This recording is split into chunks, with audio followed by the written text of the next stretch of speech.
Bonjour, je m'appelle Joyce Ketchumen et je suis là pour vous parler du gaspillage alimentaire. Le gaspillage alimentaire se définit par toute partie comestible d'un aliment destiné à la consommation humaine qui est détourné, dégradé, perdu ou jeté à n'importe quelle étape du système alimentaire, c'est-à-dire de sa production à sa redistribution et à l'étape où elle se retrouve chez le consommateur. Comment et pourquoi gaspille-t-on? Nous gaspillons chaque fois que nous achetons plus qu'il n'en faut, que nous ne consommons pas nos restes, que les produits qui sont restés trop longtemps finissent par se périmer et que tous ces produits se retrouvent à la poubelle. Le gaspillage alimentaire représente 2,5 milliards de tonnes de nourriture gaspillée dans le monde chaque année. C'est l'équivalent de 23 millions de camions de 40 tonnes chargés et mis en file autour de la Terre. Ces camions feraient 7 fois le tour de la Terre.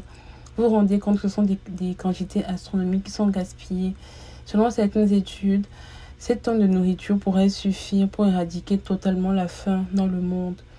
Les pertes alimentaires se font plus au niveau des produits comme les racines, les tubercules, les cultures oléagineuses, les fruits et légumes, mais on les retrouve aussi au niveau des viandes, des produits d'origine animale, des céréales, des légumineuses. Le gaspillage alimentaire a un impact négatif sur l'environnement car il entraîne le gaspillage des ressources utilisées pour la production, notamment les engrais, l'eau utilisée pour arroser les cultures, pour abreuver les animaux.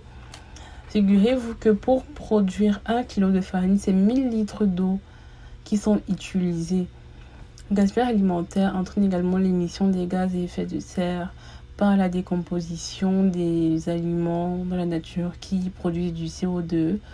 Et le gaspillage alimentaire entraîne la pollution des eaux et des sols par l'utilisation inutile des pesticides et les gaz qu'émettent les véhicules utilisés pour le transport des marchandises. Selon une étude canadienne, 1,2 million de tonnes de nourriture est perdue chaque année au Québec, ce qui entraîne la production de 3,6 millions de tonnes de gaz à effet de serre. 30% du CO2 émis dans l'atmosphère provient de la production alimentaire et dans ces 30%, 10% sont liés aux pertes du déchet alimentaire. Donc c'est du gaz à effet de serre émis inutilement et qui contribue au réchauffement de la planète. La lutte contre le gaspillage aura un impact positif sur l'environnement, notamment au niveau de la réduction des gaz à effet de serre, de la réduction de la dégradation des eaux et des sols. Et elle aura un impact aussi au niveau de la redistribution des aliments qui contribuerait à la lutte contre la faim. Alors, si comme moi, vous voulez lutter contre le gaspillage à la maison, je vais vous donner 5 astuces que j'applique au quotidien. Premièrement, il faut éviter d'acheter en trop grande quantité, car c'est par là que tout commence. Ensuite, il faudrait bien conserver ces aliments. Réglez votre frigo, votre congélateur à la bonne température pour bien conserver les aliments. Ne surtout pas jeter vos restes. Si vous n'avez pas pu finir un plat, vous pouvez garder le reste soit pour le lendemain, soit pour en faire un autre plat.